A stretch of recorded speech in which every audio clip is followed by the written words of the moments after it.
Hello sir. Hello sir. Sir మీ name అంటే నా పేరు Keshav sir, doctor Keshav sir. HOD of degree department SIT. Sir Sankranti అంటే మీకు ఫస్ట్ ఆఫ్ ఆల్ గుర్తుకొచ్చేటువంటి థింగ్ సంక్రాంతి అంటే మన తెలుగు వాళ్ళు ఫస్ట్ మొదటి పండుగ. సంక్రాంతి అంటే సంక్రాంతి అనే పేరు ఉంది, సంఖ్యలో పెట్టి అన్ని పండుగలు వస్తాయి చిన్న అభిప్రాయం అనమాట. అదే కదా అదే యాక్చువల్గా. సో ఫస్ట్ మొదటి పండుగ మనం గ్రాండ్గా చేస్తాం, కానీ చాలామంది ఫస్ట్ న్యూ ఇయర్ సెలబ్రేట్ చేసుకుంటారు, కానీ అది కాదు. మన యాక్చువల్గా తెలుగు వాళ్ళు అంటే సంక్రాంతి అంటే మొదటి పండుగ ఇది. చాలా చక్కగా చెప్పారు సార్. సెకండ్ వచ్చేసరికి సంక్రాంతి అంటే స్పెషల్ డిష్ ఏమో గుర్తుకొస్తుంది మీకు? స్పెషల్ డిష్ అంటే మామూలుగానే ఇంటికని ధాన్యాలన్నీ వచ్చింటాయి కాబట్టి మామూలుగా పిండి వంటలు అలాగే పల్లెటూరులో ఏ మేరగా వేసేది పిండి వంటలు ఎక్కువ చేస్తాం అన్నమాట.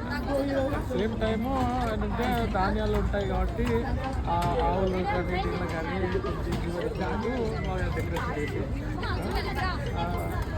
బాగా వేస్తాం మొత్తానికి. సార్ గాలిపటాలు ఎగరేయడం వచ్చా సార్? కొంచెం అంతా చిన్నప్పుడు చేశాను. సార్ మీలో ఉండేటువంటి ఒక bad habit like anger management కానీ ఇంకోటి కానీ ఈ 2026లో సంక్రాంతి సెలబ్రేషన్స్లో భోగి మంటలు కాల్ చేయాల్సి వస్తుంది, ఏం చేస్తారు? బ్యాడ్ హ్యాబిట్ అంటే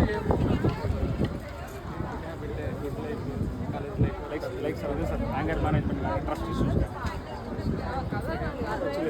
లాస్ట్ ఇయర్ కన్నా కొంచెం బెటర్ ఉంటే బాగుంటుంది. కొంచెం ఆర్థికంగా అందరికీ బాగుండాలని, ఫైనాన్షియల్గా అందరికీ బాగుండాలని, ఆరోగ్యంగా బాగుండాలని కోరుకుంటాను. మీ స్టైల్లో ఈ ఎస్ఆర్ఐటి మేనేజ్మెంట్కి ప్లస్ స్టూడెంట్స్కి మంచి విషెస్ మీ స్టైల్లో, హెచ్ఓడి స్టైల్. ఆల్రెడీ లాస్ట్ ఇయర్తో కంపేర్ చేస్తే ఈ ఇయర్ అడ్మిషన్ ప్రకారం కానీ పర్వాలే, ఇంటేక్ పర్వాలే, పిలిచినాం బాగానే వచ్చినాయి. లాస్ట్ ఇయర్తో కంపేర్ చేసుకుంటే హెవీగా చూస్తున్నాం కదా, అంత ఉండేది కాదు. కంపేర్ టు ద లాస్ట్ ఇయర్తో ఈ ఇయర్ ఎక్కువ కాంపిటీషన్ ఉంది. అంటే ఇంప్రూవ్మెంట్ అయింది, అవేర్నెస్ అంతా తెలిసిపోయింది. సంక్రాంతి అంటే తెలిసిపోయింది పిల్లలకి, ఇప్పుడుండే జనరేషన్ పిల్లలకి. పల్లెటూరులో ఇలా ఉంటుందా అనేసి సెట్టింగ్ అది అభిప్రాయం ఉంటుంది. విశేష అది సంక్రాంతి కోసం మెయిన్ థీమ్ అన్నమాట పిల్లలకి. Thank you sir.